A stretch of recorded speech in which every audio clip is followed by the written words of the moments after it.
Cherry's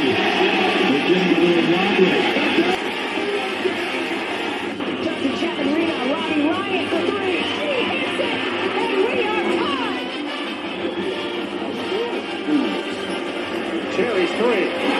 Johnny Walker matching up against control. His shot. Bruce score. They score. They tie the game up 2-2. Some drives out for Robbie Ryan. Her three right on the money. This is Taya Hansen for three. Other side of the rim with a pretty reverse. Wow. 5 seconds to go. Find Hawk. Hawk spins. It rolls off. And Arizona State wins it. Edward pulls off. And buries the block. This is shot for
Hello and happy Tuesday. Welcome into Pitchfork Lunch. Yes, look at this. Got the old school going on. The straighten it out. There we go. 1885. That's right, baby. When Tempe Normal was established.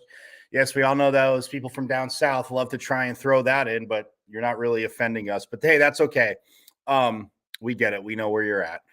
But I am Michael Caratenuto at Diablo00 on X, the artist formerly known as Twitter is where you can find the show. Also, my Instagram, michael.caratenuto.5. And you know it, Pitchfork Lunchers, on YouTube. Subscribe to the YouTube channel. Again, all the shows are there. You can subscribe and view the shows. I greatly appreciate it. But also, you've missed a ton of interviews and you've missed a lot, and I'm bringing a lot to you. So therefore, go to YouTube. You can hit the YouTube channel. It's at M as in Michael, V as in Victory, C as in Cat 005 at MVC005 on YouTube. Subscribe. Again, great interviews, getting to know players, coaches, insiders, all that good stuff. Breaking news. So yes, I mean, don't be bashful. Go subscribe to the YouTube channel and check out, again, the shows that you've missed, the interviews. Again, you can see them all there as I rock it on going around Sun Devil Nation, all sports, again, football, basketball, volleyball, obviously, in the fall, women's soccer in the fall. We hit that up. And then now as we are in the winter sports season, the spring semester, getting set to get started in, probably, I think a week. Getting set to get started. And then, but gymnastics has gotten going now. Obviously, we're getting closer to baseball and softball getting going, track and field, tennis, men's and women's tennis. Obviously, hoops is, in conference play in the heart of the season now. So come around Sun Devil country, Sun Devil Nation with me and check it all out. Again, if you miss any of the shows live, I'd love for you to join me for lunch, hang out, have all that good stuff. But that being said, I get it. You're working, but that's why the shows are all there for you. So, but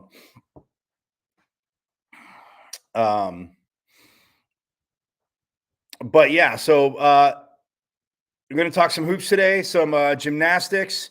Also, a reminder of hockey coming up this weekend against Cornell as they just won the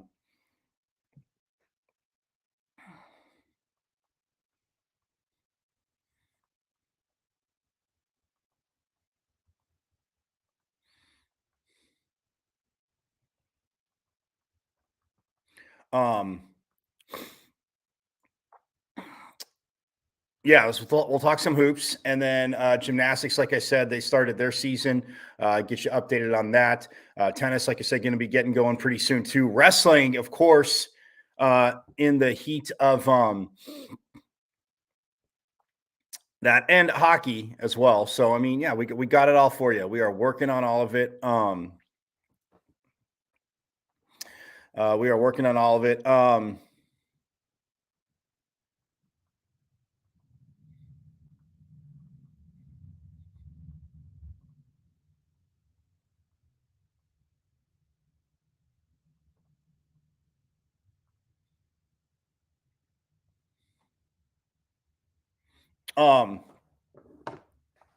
And the college football season, yes, came to a rest.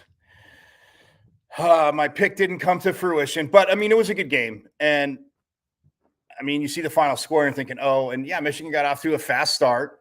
Washington settled in ish. And then, Michigan scored, twice in the fourth quarter. And it was, that's when they pulled away and they're national champs. And what did I say yesterday? I knew it was going to come down to Washington's offensive line versus that defensive line, which most of the times they just rush with four. Look, they got Michael Penix Jr. off his spots. Not too many teams did that. And yes, he was able to, during the season, if he got off his spot, the way he slid in the pocket, the way he made plays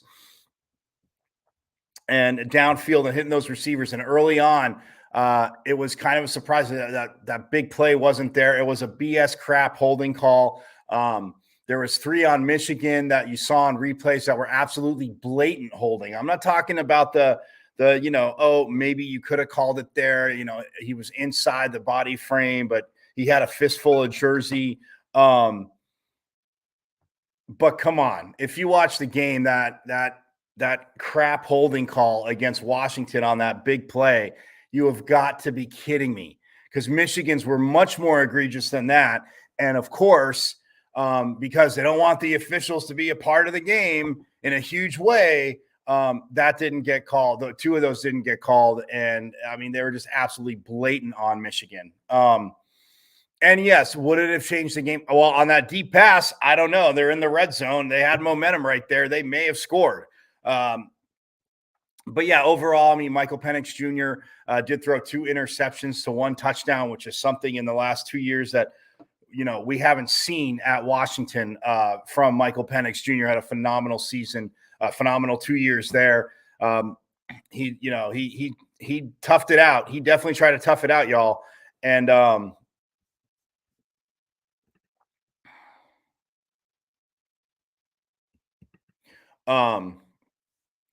yeah, he toughed it out. And you could tell, I mean, obviously he got hit and he was especially I would say the last half of the fourth quarter, he's just banged up and he toughed it out, tried to make a play. And you know what? I mean, but hats off to Michigan. I mean, look, they ran the ball. They had 2 guys over 100 yards and, they came back and they're able to hold on and win it. But Washington, again, it's not like they played a a bad game. You knew that the run defense, and there was a few plays they broke down. I mean, you saw live, but when they broke it down after the game, when I was watching the breakdown and I saw it live, like somebody missed an assignment. And on the second touchdown run, I was that for not Quorum, for Washington. He yeah. One defender definitely missed his gap, and it was a huge opening. And then it was another 40-yard touchdown run. But I mean, look, Michigan had to hear the junk that, oh, who have they played, this and that. But when SEC teams do it, oh, well, they played each other. When some of these teams below average, not that good, nothing special. I mean, look at Ole Miss's and LSU's defense. Absolutely atrocious. So yeah, but I mean, look, hats off to Michigan. I was hoping, and that's not why I picked. I mean, obviously Washington undefeated, very good enough to get there, beat Oregon twice, and went through Pac-12 play. And I know here on Pitchfork Lunch, I said, hey, and we all know the Sun Devils were until yesterday, the Sun Devils were the last team to beat Washington, right? And this year they didn't have an offensive touchdown against ASU, even though, yes, they won the game. But yeah,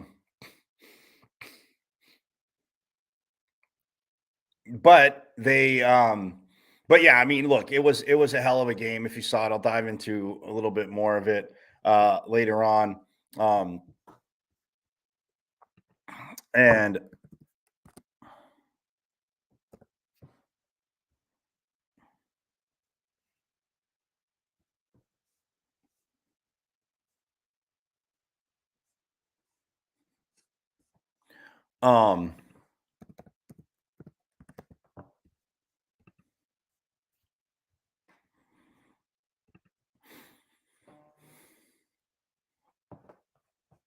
and I also said I was going to get to gymnastics. The Gym Devils opened up their season with a victory, scoring 195.725 points en route to a win over Central Michigan.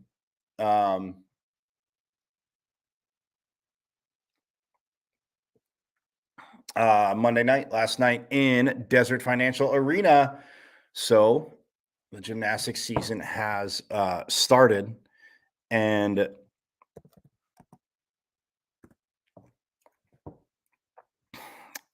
the Gym Devils, who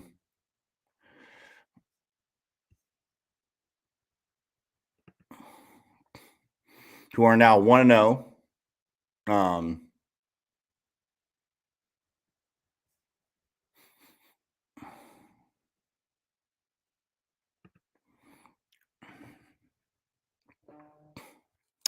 and they are led by, again, Jay Santos is the head coach for the gymnastics team. Just real quick, if you're not familiar with Coach Santos, last year he was the 2023 Pac-12 Coach of the Year. In 2021, he was the WCGA Regional Coach of the Year, 2018 Pac-12 Coach of the Year, and then 2016, the NCAA Central Region Coach of the Year.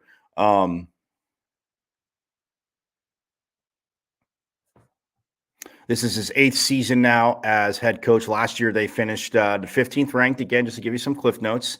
And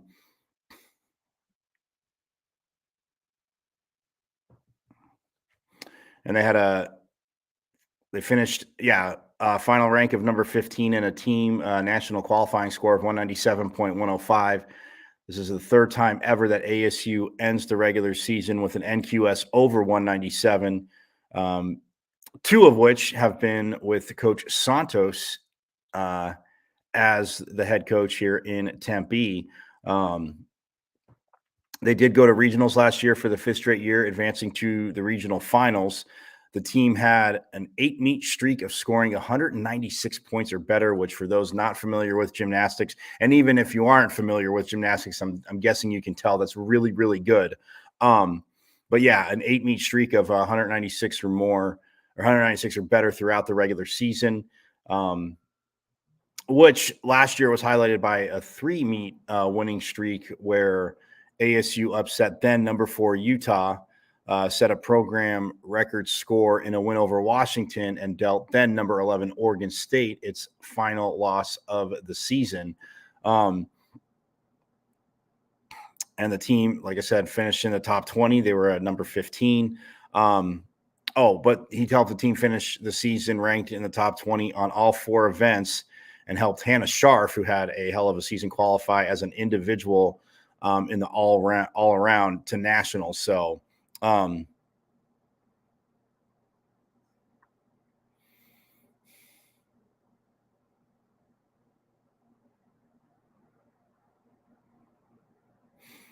yeah. But yeah, just so if you don't know, Coach Santos came to ASU. It was hired by Ray Anderson back in May of 2016. And right before he got hired, he was at Eastern Michigan, and he coached them to the 2016 Mid-American Conference Championship, the program's first ever. He coached him to the Mid-American Conference Championship, and then the program's first ever NCAA regional appearance, and finished the season ranked 17th in the nation. At Eastern Michigan. So that being said, yes, and he has had so far.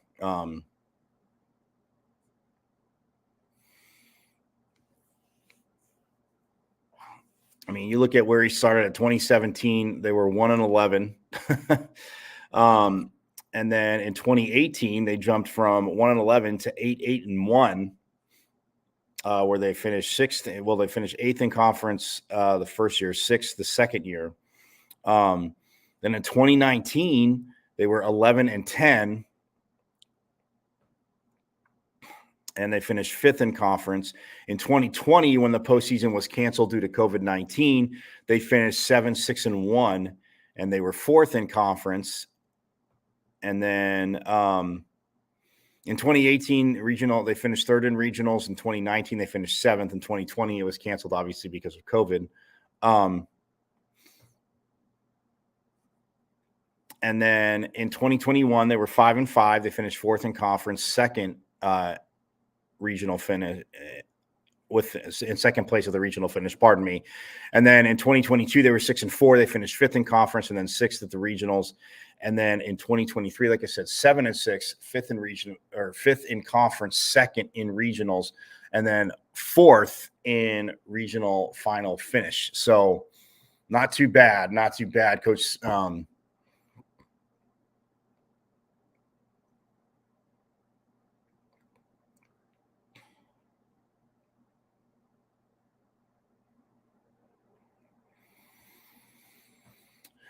Just so you know, too, Coach Santos, he also, prior to Eastern Michigan, coached at the University of Illinois in Champaign. He was an assistant coach there, then associate head coach in his 4-year tenure at Illinois. Santos coached the team to 3 NCAA championship appearances in 2011, 13, and 14, finishing 11th in the nation each of those years. He also coached 8 Illini gymnasts to All-American honors, including Elena Weinstein, the 2012 and 13 regional all-around champion. And she was also the 2013 Honda Award finalist and 2013 South Central Region Gymnast of the Year. So,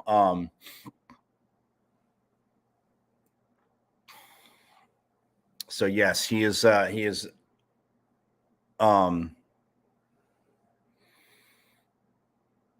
he was also a nationally rated men's gymnast judge from 1997 to 2001, working numerous college dual meets as well as junior Olympic, state, and regional championships. So he's a graduate from the University of Massachusetts at Amherst in 1995, was a member of the Minutemen's gymnastics team from 1990 to 95 at Amherst. He was a 3-time co-captain and founding member of the department's Student Athlete Advisory Committee. he has, his wife, Jessica, and 2 sons, Mason and Cooper. So just a little bit about Coach Jay Santos. Again, look forward to catching up with him. Now that this gymnastics season has started. Again, they are 1-0. And yeah, so they started at home, but now they hit the road. They had Central Michigan here, and then they go to Denver this Sunday. Yeah, this Sunday they're going to take on Denver University at 2:00 local time, and then they are taking the weekend after. They're at the Southern Utah University tri-meet with Southern Utah, Utah State, and Utah. So Arizona State, the only team that's not from Utah. To overstate the obvious geographic lesson, I'm here for you for that, guys. And then they finally returned to Tempe the Friday, February 2nd, as they have a tri-meet, the Maroon Monsoon meet, and it is Oklahoma and Cal will be here. So, yeah, just a little bit of a heads up. Oklahoma and Cal is February 2nd, and then February 9th, they're at Stanford. February 15th, they're at that school down south in Tucson. And then February 23rd, they host Washington. March 1st, they're at Oregon State. And then March 9th, they close out their home season. Or no, they're March 9th. Sorry, they don't close out their home season. They host UCLA. And then March 15th, they close out the home season versus Southern Connecticut on Senior Day. So, again, that's your schedule. Get a chance, again, go check them out. Gymnastics, it's always awesome. I mean, I will say this, with the Summer Olympics coming up in Paris this year, yes, love swimming, but track and field and gymnastics were always track and field is probably my favorite, but and swimming too, but track, gymnastics, swimming, so I don't know, in an Olympic year, people always seem to get more of that itch, which is awesome. So again, check out ASU Gymnastics, but nonetheless, that is that. But the hoops team, the men's hoops team, 4-0. Don't want to get ahead of myself. 4-0 in conference play right now, as they swept the Bay Area schools, and then on the road, and then swept the mountain schools at home. Again, it's coming together, man. They had a nice look in the mirror, but they are defending their home court, which is awesome to see. They are 7-0 on their home court. So you are not coming into DFA on Bobby Hurley's team and having too much success early on in this season. So again, got to defend the home court, keep getting some road wins as they are headed up to Seattle to take on Washington this week. They're not taking on Washington State. They only play Washington State once, and that is actually in Tempe. So that's a good thing. But, man, this team, look, it's been rolling. Jose Perez, we've talked about him a lot. He came in late, but he is definitely – he's been in the starting lineup. He's been in the starting lineup, and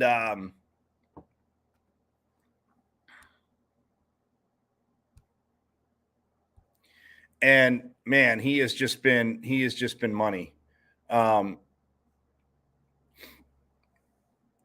That I do know. Yes. So Jose Perez, look, and what Jemiah Neal's done, again, maybe not scoring. Frankie Collins, the way he is just kind of, Coach has talked about his maturity, how he's grown, but being the point guard, yes, you are the leader. And what Frankie Collins, growing into that role. And then, Alonzo Gaffney, coach frustrated with the heat that Alonzo Gaffney was taking and is taking. So, yeah, just very frustrating to say the least. So, coach frustrated about that. Again, maybe not shooting the best, but defensively, what he's done is some of the blocks he's had, having to play more of a presence down low because of the Devils being a little light in the front court. Sean Phillips Jr. is back now. Zane Meeks We'll see. Maybe not for Washington, but hopefully Zane Meeks is getting closer for this men's hoops team because, oh, come on, Sun Devil Nation. Look, you got to be excited at home. It was a tough out-of-conference start, I admit, but now they have won 4 in a row. They are 10-5. They are one of 2 teams that's 4-0 in the Pac-12 standings, along with the Ducks. Oregon is 4-0, and that team down south, no, is not, because Stanford gave them a nice loss, which, again, none of us up here in Tempe, I know, are sad about, right? Yeah, any comments? Hit me up at Diablo00. Leave comments from the show, all that good stuff.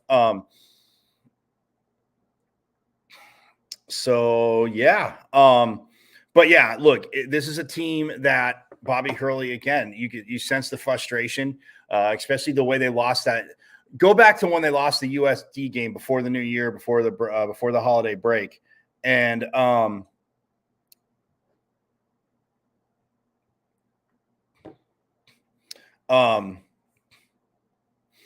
back to the USD game, and they gave up 61 points in the second half. Not for the game, in the second half. And they lose by 5 when they had control of it. USD just chipped away. Then you turn around, you start off fast against the team that ousted you from the tournament last year in TCU, and then they settle down, they battle back, and then they go on a run. You don't have an answer, blowout lead. Terrible first half against Northwestern. Again, which these teams caused some of it, yes, was ASU's own self-doing, but think about it. I mean, it was their own self-doing, but they just, didn't shoot good, and things just were not. Once they got way down and got punched in the mouth, like Frankie Collins talked about, tough to turn around from. But they went on break. I showed you the clip. I've talked about it. Coach Hurley talked about it. They had a look in the mirror, and they did. And so far, 4-0 in conference play. Yes, they got a little bit of work to do, because even if they stay up top in the Pac-12, which I definitely think they can, they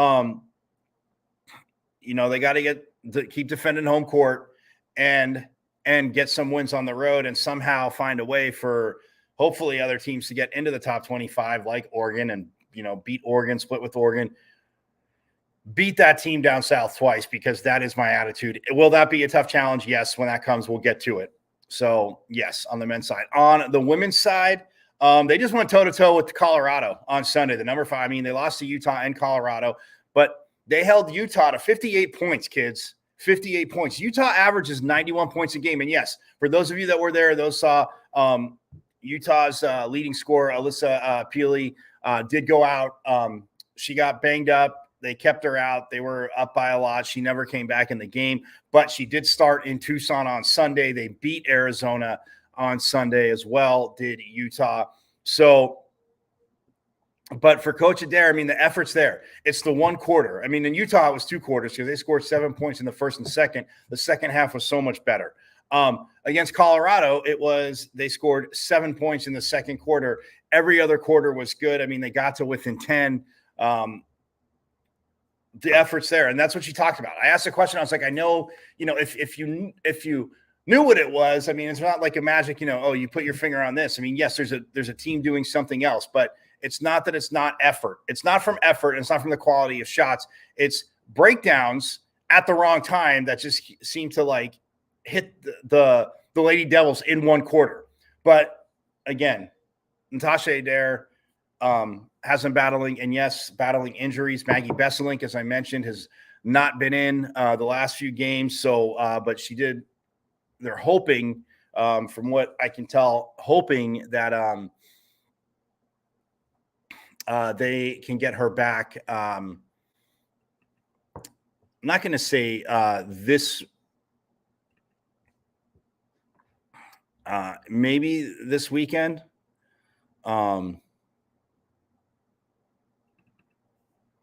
Yeah, maybe this weekend, but and Jaylen Brown, by the way, buried the lead today, not yesterday. Jaylen Brown, 35 points against the Buffaloes, a career high for Jaylen Brown, and the most points scored by a Lady Sun Devil this century. Yes, that's since 2000, kids. But I know you know that. I have to explain that for people from the team down south. I have to explain that to them. So yeah, I don't know if she'll be ready to go up at the Oregon schools. Hopefully, the Washington schools. But again, we'll see. And again, don't want to rush her back. We know she came back and she was looking pretty good. I mean, on a minutes restriction, and then unfortunately, Maggie Besselink just. But yeah, they're up. They take on Oregon this Friday. They're up in Eugene, and then in Corvallis to take on Oregon State on Sunday. Friday's game is at 8 p.m. locally, but it's 7 p.m. up there. And then Sunday at 1 o'clock, which would be noon up there. Sunday at 1.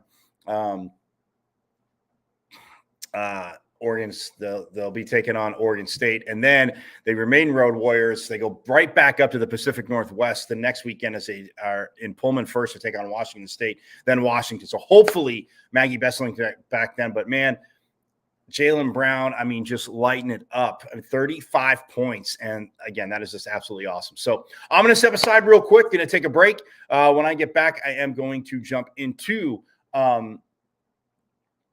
men's hoops, and we'll also talk hockey to see what the awesome, phenomenal Devils have coming up. So I'll step aside, but more coming up here on Pitchfork Lunch.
All right, welcome back to Pitchfork Lunch. I am Michael Caratanudo at Diablos00 on X, the artist formerly known as Twitter is where you can find me.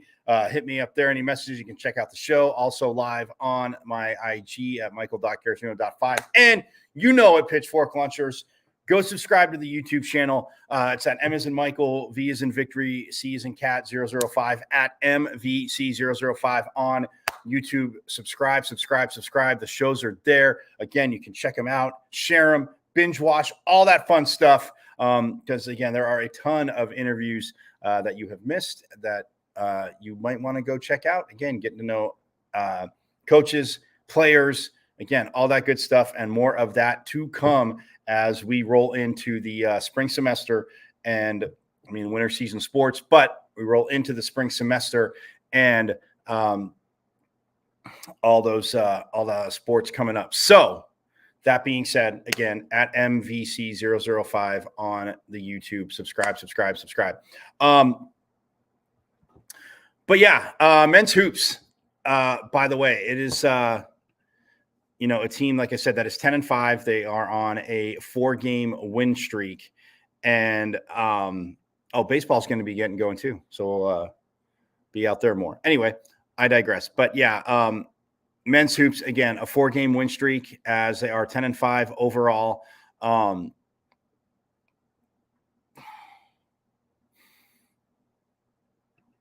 for Coach Hurley. 10-5 overall, 4-0 in conference play. They won 4 in a row. 7-0, like I said, at home. 2-1 away. Not bad. Not bad. And then 1-4 though on neutral sites. So,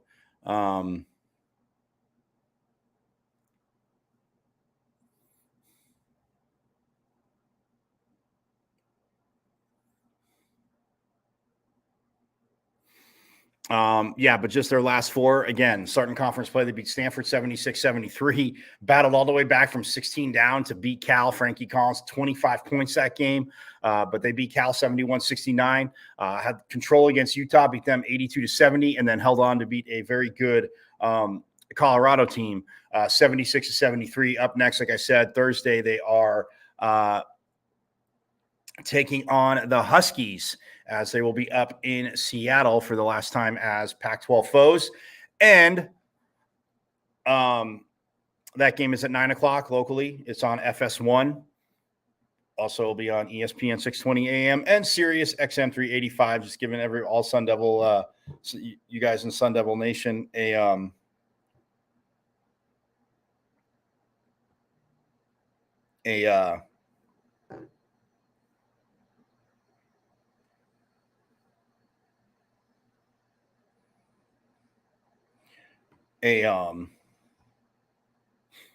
giving you guys a heads up, but yes, of where you can watch the game. But yeah, Washington, again,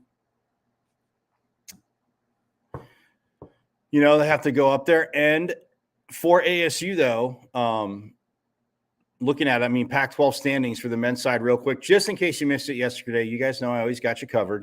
Just quickly though, I'm not going to go as deep into it as we did yesterday. But when you look at the standings, Oregon and ASU both 4-0 in conference play. And then Arizona is 3-1. And then Colorado, Utah, USC, and Stanford all 2-2. Washington State, Oregon State, Washington, UCLA, and Cal all 1-3. So look, a 1-3 Washington team, a 9-6 team overall. Washington just beat Oregon State to get their first win, conference win. And so that's where they're at. But for the Devils,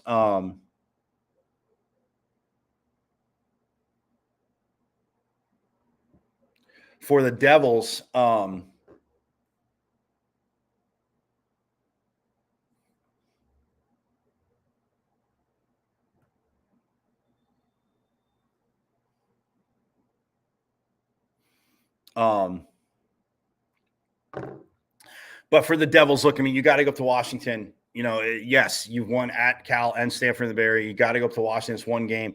Take care of business. You go to 5-0 and 11-5 over All-Star conference play, then you're definitely going to start, you know, opening more eyes. And but I'll talk more about the game itself on Thursday. But yeah, that they are headed there. But yeah, I mean, for this, like, look, for this Sun Devil team, I mean, you look at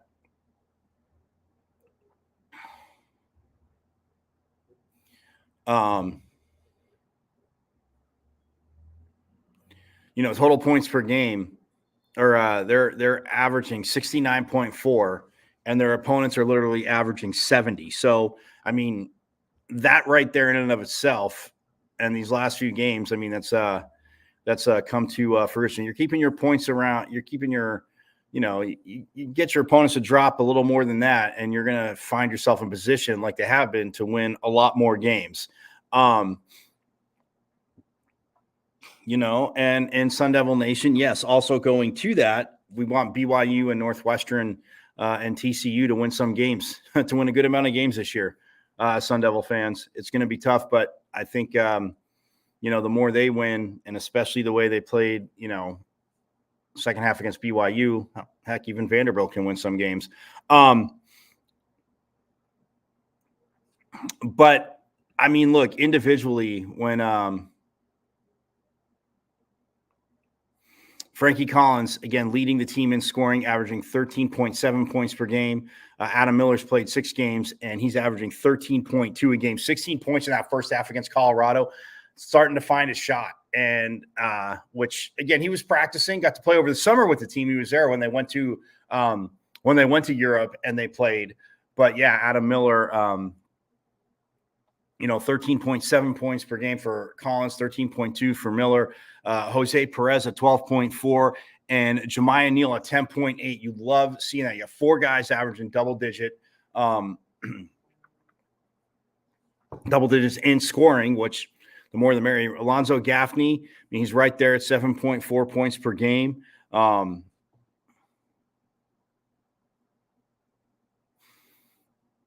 But yeah, I mean, for those guys, for Collins, Miller, Perez, and Neal, and the more we get of Adam Miller, it's just it's awesome. And working him into the offense. And I asked Frankie Collins, obviously being the point guard, like, yeah, you want them to get comfortable, but the balance of, even for an individual player, like not forcing it. Like Coach talked about after the in Vegas, after BYU and Vanderbilt, BYU ended up not so good. They got whooped. But in Vanderbilt, he said they just, kind of then that next game, the turnaround, they were taking shots within the flow of the offense, good passes, making the extra pass, a guy, driving to the hoop and getting a shot or kicking it out for a 3, but it wasn't forced. And when you get somebody like Adam Miller that can shoot like that, a guy like Jemiah Neal, who's, had a teeny bit of struggles, but last game, again, against Colorado, it just starting to look very smooth. And that's what, Jemiah Neal sees. Players need to see the ball go through the hoop. Yes, the free throw shooting does need to improve as a team, but I mean, look, when you have a floor general like Frankie Collins and how he's growth, the maturity, he's talked about, but that Coach Hurley has talked about, a great point guard, obviously, as we know, playing as a player and then, coaching, working with the point guards and stuff like that. But, Frankie Collins, just the way he stepped up and, if he needs to drive to the hoop to get things going, he's less – not that he was reluctant to do it, but it's just less reluctant to do it. Get to the hoop, get foul calls, what Jose Perez can do. Because Adam Miller talked about that post-game the other night. Jose Perez, he's, 6'3", and he's backing down guys that are like 6'5", 6'6". It's just that sometimes, and, not taking no. And, they're not maybe doubling him, but he's making moves. And then somebody comes down, he can kick to somebody for an open shot or hit that mid-range shot that Coach Hurley talked about. So, look, this is a team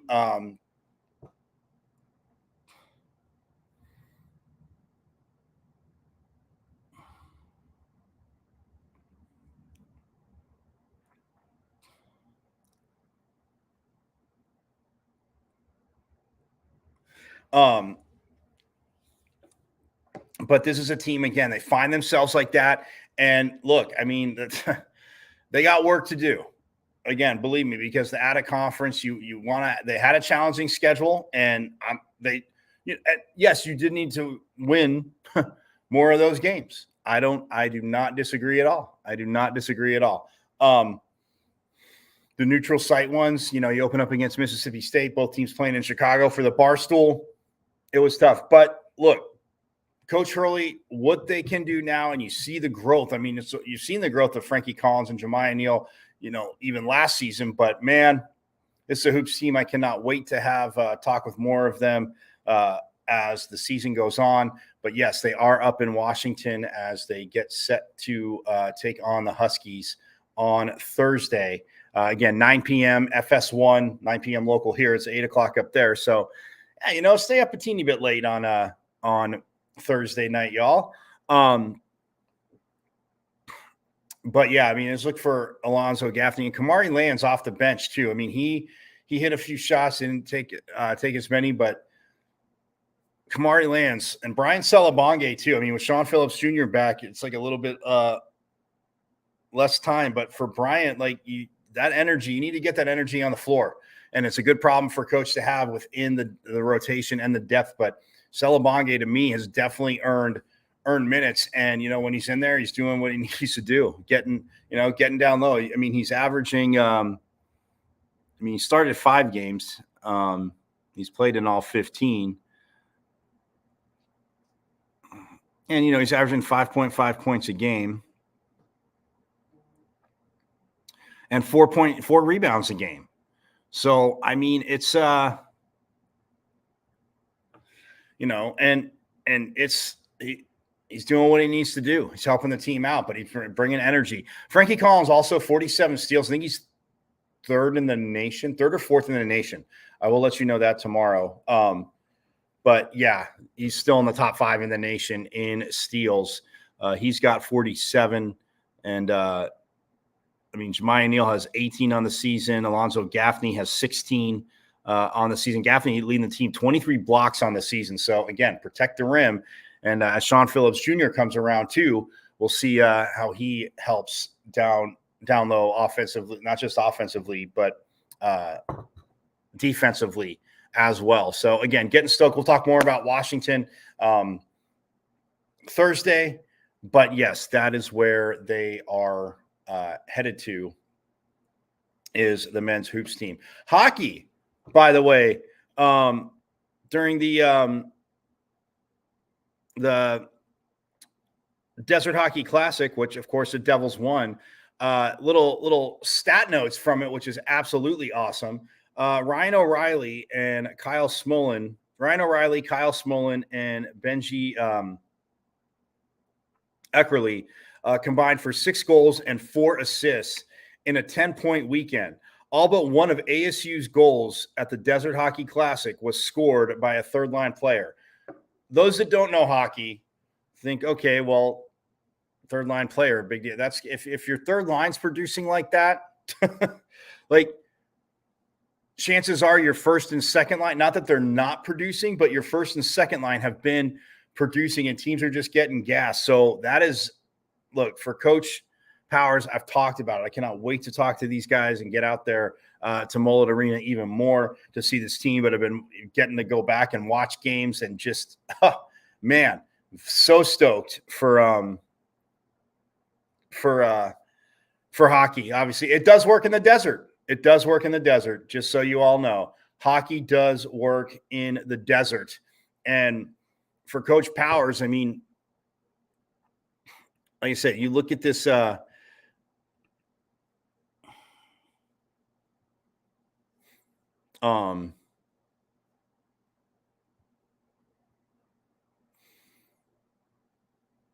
ASU's ranked 12th now in the country in hockey. So that is a very awesome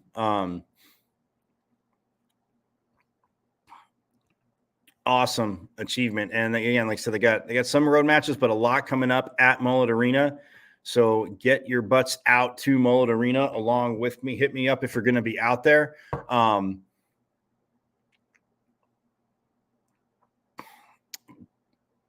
But yeah, when you look at this team,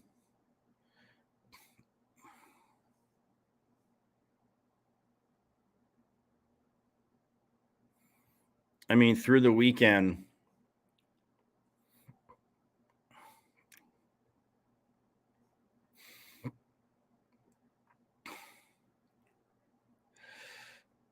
Copperud and Grattan lead the team with each have 12 goals. And then Kyle Smolin, who I mentioned, he has 7 goals, as does Dylan Jackson, has 7. And then Lucas Sillinger has 6, along with Alex Young, who has 6. And then Ryan O'Reilly, who we did mention, he now has 5 goals. And yeah, getting there. And then you have quite a few guys. Benji Eckerly now has 3. Anthony Dowd has 3 as well, as does Charlie Schoen. Ty Jackson and Jackson Niedermeyer have chipped in 3 goals as well. So look, it's a team, and assist wise, Lucas Sillinger and Tim Lovell lead the team with 22 assists. So each of them have 22 assists. And then there's 3 other guys in double digits. Matthew Copperud, who, like I said, has the 12 goals, also has 10 assists. And then Benji Eckerly has 10 assists, as does Brian Chambers. So look, puck moving around, the puck flowing well, pace, speed, like they are just and adjustments. And man, it is just absolutely awesome what they are doing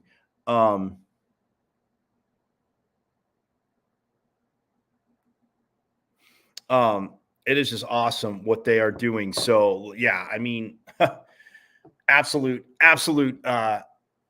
awesomeness. And excuse me, had a sneeze, pardon me. Absolute awesomeness because they are playing Cornell this weekend, by the way. Friday, Saturday. They are playing Cornell. We'll talk more about it, but just so you get it on your calendar, just more of a heads up. They are 16-3-5 now overall.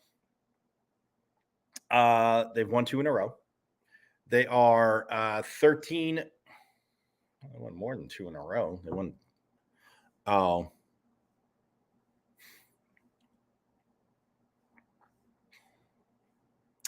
Oh, yes, because I had a. Yeah, it was they won. I don't know. Well, either way. Because they tied. It was a shootout win, but yeah. Okay, so they won 2 in a row. Yes, pardon me. Harvard 5-2, and then Nebraska Omaha 2-1 in overtime.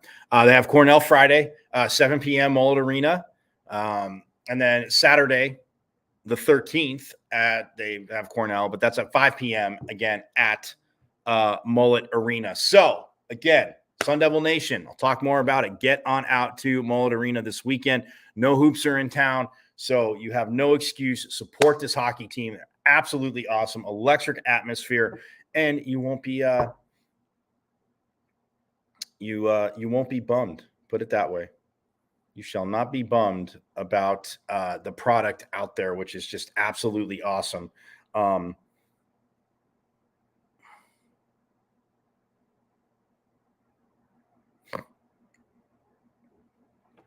Yeah, just absolutely awesome on that. So, yeah, that is that. I'm going to step aside real quick, drop a few more news and notes before we get out of here on a Tuesday, but I'll step aside and wrap it up here on Pitchfork Lunch right after this.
All right, back here on Tuesday's edition of Pitchfork Lunch. I am Michael Caratenuto at Diablo00 on X, the artist formerly known as Twitter, is where you can find me, Sun Devil Nation, and the show as well. Also on my Instagram, michael.caratenuto.5. Again, hit me up there.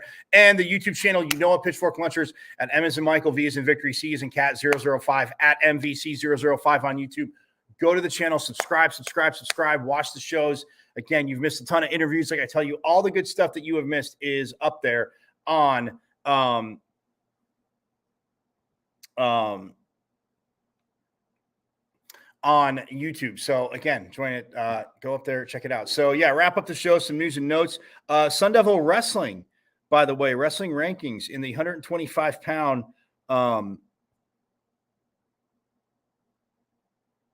rankings for ASU, real quick.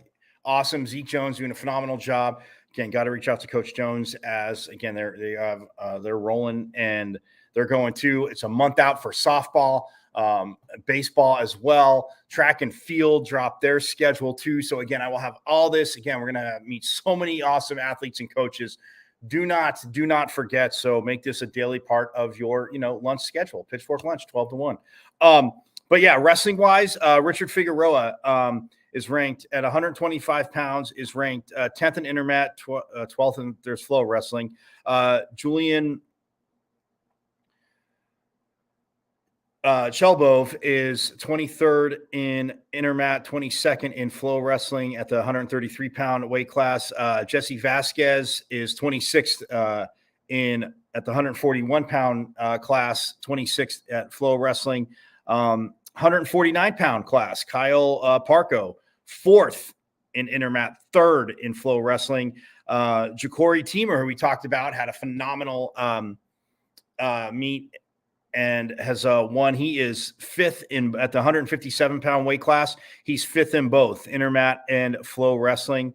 And then Tony Negron, 27th in both in the 184-pound class. He's 27th in intermat and flow wrestling. And then the heavyweight, Colton Schultz, he's 5th in both intermat and flow wrestling. And then the team tournament, they're 12th in both. And then the dual meet, they're 19th in intermat and no ranking in flow wrestling. So just a little bit of a heads up there. Again, I can't wait to talk to Coach Jones.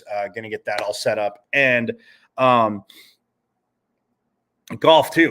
Yeah, I can't forget about men's and women's golf. Hello, we're in Arizona. So look, a lot to come, y'all. So very stoked you can be a part of it. But yeah, that's that. But yeah, they're 1 month out is softball. Registration for Pat's Run, y'all. Registration for Pat's Run. I'll make a banner of this starting with tomorrow's show. I'll have it. And I'll tweet it out in a little bit too. But early registration now for Pat's Run. It is open today. This is the 20th anniversary. This sells out quick. I will be out there this year again. It's been a few years since I've been out to it, but did the first few and then did the first 3 and then kind of did it every other year after that. And then, took a few years off and then, but have always gotten people involved in it. So yes, Pat's Run. I will be out there this year. It is April 13th. April 13th. You can go. I retweeted it. So again, if you're following me on Twitter at Diablo00, but I'll remind people.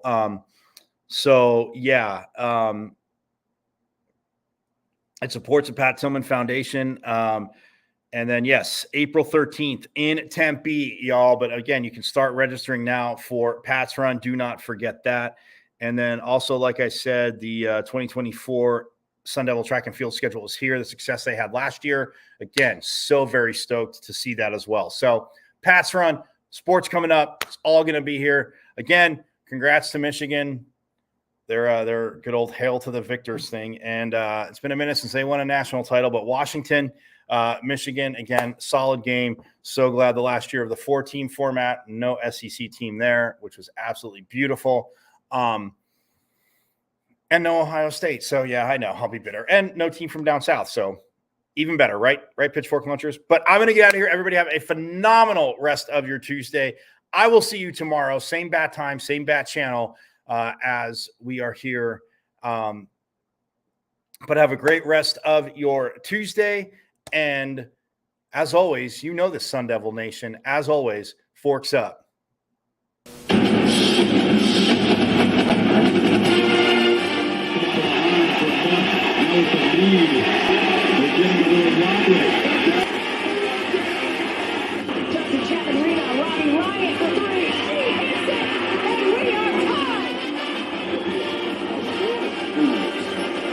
Cherry's 3.